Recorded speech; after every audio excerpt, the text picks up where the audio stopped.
नमस्कार दोस्तों, मैं रूबी सिंह आठिया और एमकेएच के इस वीडियो सीरीज में आप सभी का स्वागत है।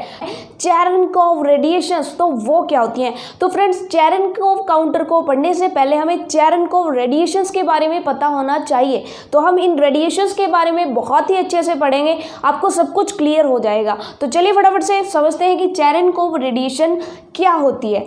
तो इससे पहले आपसे अगर एक क्वेश्चन पूछा जाए कि क्या इस नेचर में कोई भी ऐसा पार्टिकल है जो लाइट की वेलोसिटी से ज़्यादा वेलोसिटी पर मूव कर सकता है, तो आप क्या आंसर देंगे? सोचिए आप क्या आंसर देंगे कि क्या कोई पार्टिकल लाइट की वेलोसिटी से ज़्यादा वेलोसिटी से मूव कर सकता है या नहीं।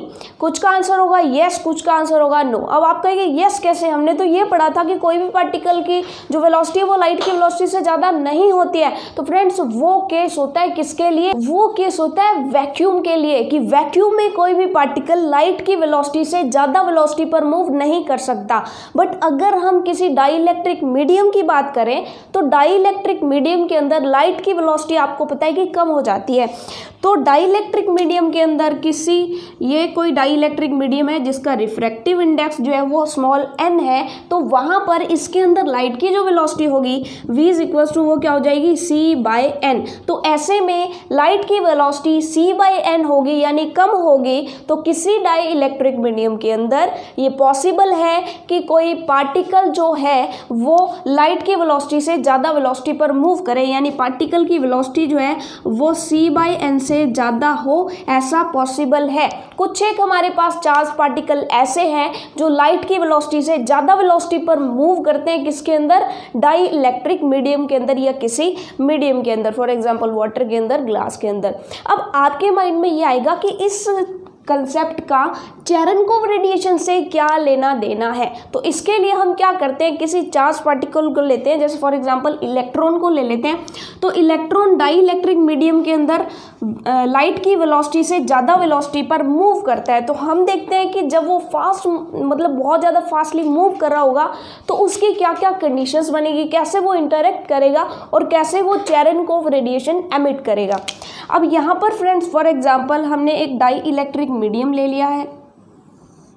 अब देखते हैं कि चेरेनकोव रेडिएशंस बनेगी कैसे जब इलेक्ट्रॉन इसके अंदर एंटर करवाएंगे। तो फ्रेंड्स, ये हमारा कोई डाइलेक्ट्रिक मीडियम है जिसका रिफ्रैक्टिव इंडेक्स जो है वो स्मॉल n है, ठीक है।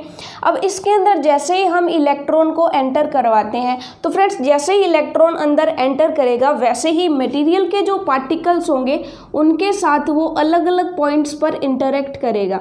अब फ्रेंड्स, इसमें मान लीजिए कि इलेक्ट्रॉन इस मटेरियल के इस ए पार्टिकल मान लेते हैं, ए पार्टिकल के साथ जब वो इंटरेक्ट कर रहा है तब क्या होगा, इलेक्ट्रॉन जा करके उस मॉलिक्यूल पर या उस एटम पर क्या करेगा, टक्कर मारेगा, यानी कोलिजन होगी। कोलिजन की वजह से क्या होगा कि जो इसके अंदर इलेक्ट्रॉन है वो वैलेंस बैंड से कंडक्शन बैंड की तरफ चला जाएगा, यानी एक्साइट हो जाएगा। यानी क्या होता है कि इलेक्ट्रॉन ने आकर के इसके साथ इंटरेक्शन की, इसको कुछ एनर्जी प्रोवाइड करवाई, जिसकी वजह से ये जो इसके इलेक्ट्रॉन थे वो एक्साइट हो गए। एक्साइट होने के बाद दोस्तों यहाँ पर क्या होगा, एक्साइटेशन के साथ साथ डी एक्साइटेशन भी होगा और यहाँ से एक क्या निकलेगा दोस्तों, फोटोन एमिट होगा। अब देखिए क्या हुआ, इलेक्ट्रॉन ने आकर के इसके साथ इंटरेक्शन की, यहाँ पर एक्साइटेशन डी एक्साइटेशन दोनों हुए, जिससे फोटोन एमिट हुआ। अब ये जो फोटोन है वो इस पॉइंट पर वेव फ्रंट की फॉर्म में चारों तरफ फैलेगा। हमें पता है कि इस पर जो फोटोन है वो वेव फ्रंट की फॉर्म में चारों तरफ फैलेगा, ये वेव फ्रंट, ठीक है। जैसे जैसे हम आगे बढ़ते जाएंगे हर पॉइंट के साथ वो इंटरेक्ट करेगा, हर पॉइंट के साथ इंटरेक्ट करेगा तो हर पॉइंट से वेव फ्रंट बनेंगे। जब हम यहाँ पर पहुँच गए तो पीछे वाली वेव फ्रंट चारों तरफ फैल रहे हैं तो पीछे वाली वेव फ्रंट्स बड़े होते जाएंगे। तो ये कुछ इस तरह का बनेगा कि जब हमारा इलेक्ट्रॉन इस डायरेक्शन में v वेलोसिटी से मूव कर रहा है। अब थोड़ा सा ध्यान से समझिएगा, आप चेरेनकोव रेडिएशन यहाँ पर बनेगी, इसी के अंदर ही बना लेते हैं कि मान लीजिए कि हमारा जो इलेक्ट्रॉन है वो इस तरफ मूव कर रहा है और ये जो है इन पॉइंट्स पर इंटरेक्शंस कर रहा है। तो इस पॉइंट पर जब वो पहुंचा तो इसका वेव फ्रंट मान लीजिए कि इतना है, तो पीछे वाले का वेव फ्रंट बड़ा हो जाएगा और पीछे वाले का और बड़ा और पीछे वाले का और बड़ा वेव फ्रंट हो जाएगा। तो अब यहाँ पर आप ये तो समझ गए कि वेव फ्रंट्स की फॉर्म में फोटोन एमिट करेगा जब कोई इलेक्ट्रॉन जो है फास्टली मूव होगा, यानी वो वेलोसिटी ऑफ लाइट से ज़्यादा वेलोसिटी पर मूव कर रहा होगा किसी डाइलेक्ट्रिक मीडियम के अंदर।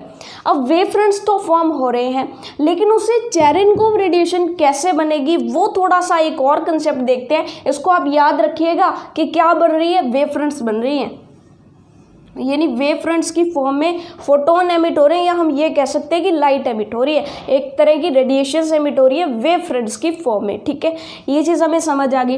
अब फ्रेंड्स, कोई भी हमारे पास स्टेशनरी पार्टिकल है, कोई भी हमारे पास स्टेशनरी, या फिर हम ये कह सकते हैं कि स्टेशनरी बॉडी है, यानी सोर्स ऑफ लाइट जो है वो स्टेशनरी है, रुका हुआ है, तो इससे जो वेव फ्रंट्स एमिट होंगे वो किस तरह से होंगे, इस तरह से वेव फ्रंट्स इससे बाहर निकलेंगे। यानी अगर वो हमारा सोर्स स्टेशनरी है तो वेव फ्रंट्स कुछ इस तरह से बनेंगे।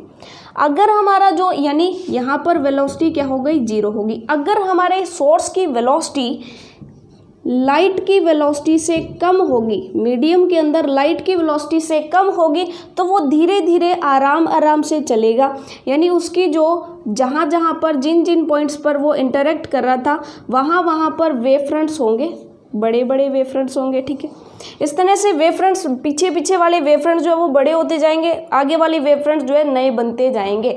ठीक है, तो इस तरह से यहाँ पर हम देख सकते हैं कि जब ये बहुत ही स्लो चल रहा है, तब ये जैसे बहुत आगे जाकर, मतलब इस पॉइंट से इस पॉइंट तक जाने के लिए उसको काफ़ी टाइम लग जाएगा, और इस टाइम के ड्यूरेशन की वजह से ये जो दो वेव फ्रंट्स हैं वो बिल्कुल अलग अलग पड़े रहेंगे। यानी यहाँ पर वेव फ्रंट्स एमिट हुआ, नेक्स्ट वेव फ्रंट बना, नेक्स्ट वेव फ्रंट बना, दोनों तीनों जो है वो अलग अलग पड़े रहेंगे। लेकिन अगर हमारा जो पार्टिकल है, यानी जो सोर्स है, वो बहुत ज़्यादा वेलोसिटी से मूव कर रहा है, यानी फास्टली मूव कर रहा है, तो वहाँ पर जो वेव फ्रंट्स है वो फटाफट से निकलेंगे। फटाफट से जब वेव फ्रंट्स बनेंगे तो वहाँ पर क्या होगा, मान लीजिए कि ये पॉइंट्स से वहाँ पर उसने इंटरेक्शन की तो वेव फ्रंट्स बनेंगे। इस पर वेव फ्रंट्स बने इस तरीके से, क्योंकि ये बहुत ज़्यादा फास्ट मूव कर रहा था, तो इस पर वेव फ्रंट्स क्या हुए कि एक दूसरे के साथ इंटरफेरेंस करने लग गए। अब फ्रेंड्स, वेव फ्रंट्स बन रहे थे, ये केस हमने लिया नहीं, ये केस हमने लिया नहीं, हमने तो कौन सा केस लिया है, ये वाला केस लिया है, जब हमारा जो पार्टिकल है, यानी इलेक्ट्रॉन जो है वो मूव कर रहा है लाइट की वेलोसिटी से ज़्यादा वेलोसिटी पर किसी डाई इलेक्ट्रिक मीडियम में। अब जब हमने ये लिया है तो यहाँ पर फ्रेंड्स सिंपल सी बात है कि इन वेव फ्रंट्स की फॉर्म में रेडिएशन एमिट हो रही है, और यहाँ पर आप देख रहे हो कि जहाँ जहाँ पर ये वेव फ्रंट्स मिल रहे हैं वहाँ वहाँ पर इंटरफेरेंस होगा और कंस्ट्रक्टिव इंटरफेरेंस होगा।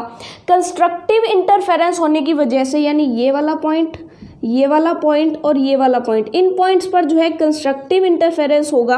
कंस्ट्रक्टिव इंटरफेरेंस होने की वजह से क्या होगा फ्रेंड्स, कि यहाँ पर एक इंटेंस लाइट निकलेगी जहाँ जहाँ पर ये कंस्ट्रक्टिव इंटरफेरेंस होता है, क्योंकि हमें पता है कि जब कंस्ट्रक्टिव इंटरफेरेंस होता है तो वहाँ पर जो रेडिएशन की इंटेंसिटी होती है वो बढ़ जाती है, तो यहाँ पर रेडिएशन की इंटेंसिटी बढ़ जाएगी, और ये जो पॉइंट्स हैं वहाँ पर हमें हाई इंटेंस या फिर सीधा हम कह सकते हैं कि इंटेंस कोहेरेंट बीम मिलेगी, किसकी, रेडिएशन की कोहेरेंट मिलेगी पहली चीज़। दूसरी चीज़ इंटेंस मिलेगी और रेडिएशन मिलेगी, तो ये high intense coherent beam of radiation जो है दोस्तों, इसी को हम क्या बोलेंगे, इसी को हम बोलेंगे चेरेनकोव रेडिएशन। अब चेरेनकोव रेडिएशन किस फॉर्म में हमारी एमिट हो रही है, तो आपको पता चल रहा है कि ये कॉनिकल सेक्शन में जो है आगे बढ़ रही है, एक शंकु के आकार में आगे बढ़ रही है, एक कोन के आकार में आगे बढ़ रही है, तो इसको हम क्या कहते हैं, Cherenkov radiation is created along A conical section. ये आपको दिखाई दे रहा है कि ये एक कॉनिकल सेक्शन बन रहा है, इस तरह से एक कोन बन रहा है, तो यहाँ पर ये कॉनिकल सेक्शन में जो है Cherenkov radiation is created along a conical section when a charged particle like an electron is traveling in a dielectric medium with velocity greater than the phase velocity of light, यानी light की velocity से ज़्यादा velocity पर ये move कर रहा है। अब हमने लाइट की वेलोसिटी ही क्यों ली?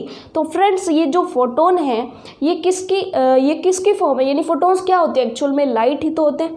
तो लाइट, ये जो फोटोन्स है ये बाहर की तरफ स्प्रेड हो रहे हैं, ये हो रहे हैं वेलोसिटी ऑफ लाइट से, यानी लाइट की वेलोसिटी से ये स्प्रेड हो रहे हैं, यानी इनकी स्प्रेड होने की जो वेलोसिटी है वो क्या है? c/n।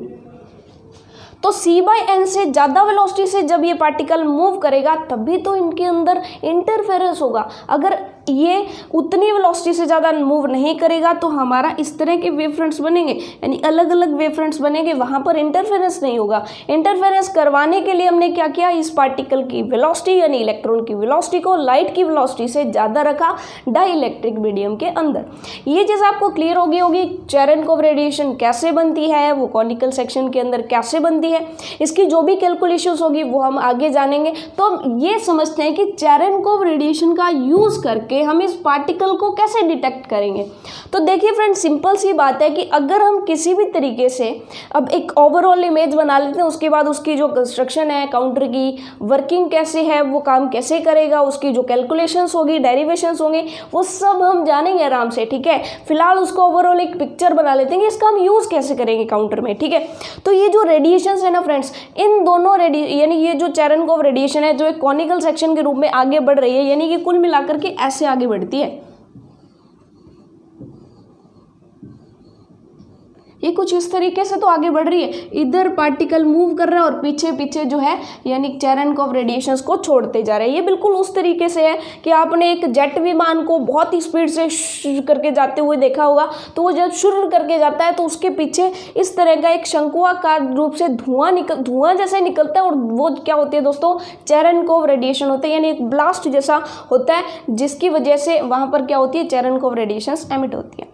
तो फ्रेंड्स ये जो इस इलेक्ट्रॉन की वजह से ये जो चेरेनकोव रेडिएशंस एमिट हो रही है, हम क्या करेंगे? उन चेरेनकोव रेडिएशंस को किसी भी तरह से डिटेक्टर जो है वो डिटेक्ट करेगा, यानी कैलकुलेट करेगा, यानी डिटेक्टर जो है उसके अंदर रीडिंग्स लेगा।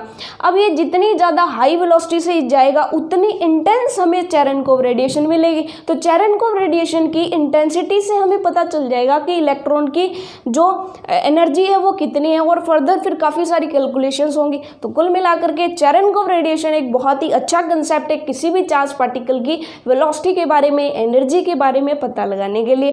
तो चलिए फ्रेंड्स, होपफुली आपको चेरेनकोव रेडिएशंस बहुत ही अच्छे से समझ आया होगा। ये कॉनिकल सेक्शन में जो है मूव करती है, ये कैसे बनती है, तो ये सब चीज़ें हमने पढ़ी, आपको क्लियर हो गई होंगी। नेक्स्ट वीडियो में हम पढ़ेंगे चेरेनकोव काउंटर के बारे में कि ये पार्टिकल डिटेक्टर कैसे काम करता है, हाई एनर्जी चार्ज पार्टिकल्स को हम कैसे डिटेक्ट करते हैं। तो चलिए फ्रेंड्स, मिलते हैं नेक्स्ट वीडियो में, तब तक के लिए all the best for your self studies.